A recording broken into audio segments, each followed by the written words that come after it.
پاک رضی اللہ تعالی عنہ 488 ہجری میں 18 سال کی عمر میں بغداد تشریف لے جاتے ہیں۔ شہر جیلان سے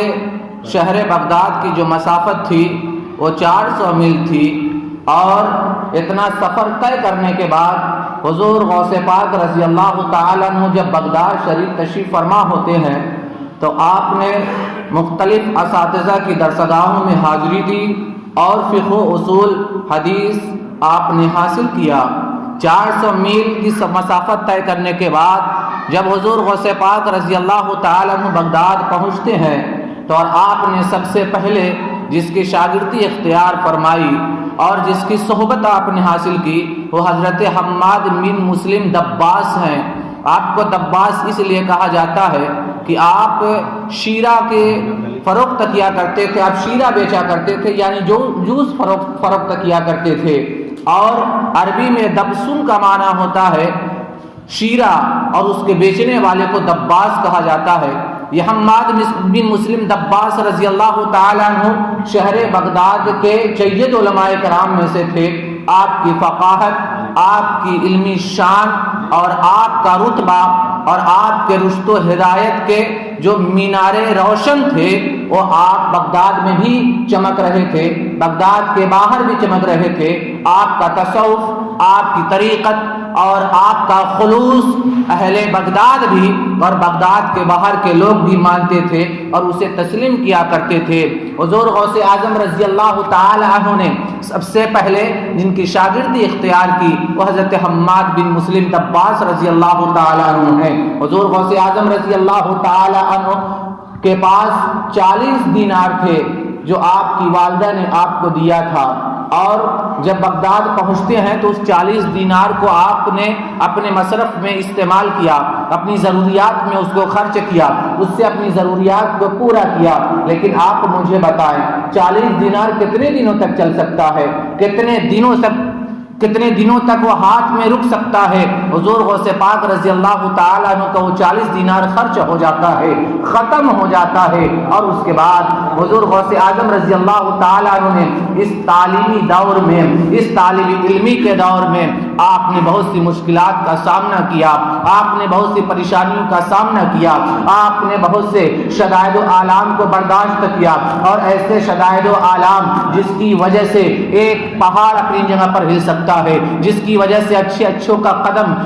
لغزش میں آ سکتا ہے، لیکن حضور غوث پاک رضی اللہ تعالیٰ عنہ کی جو قوت برداشت تھی اور آپ کی تحمل اور آپ کی جو بردباری تھی واقعتاً یہ بہت عظیم تھی، اور اللہ رب العزت نے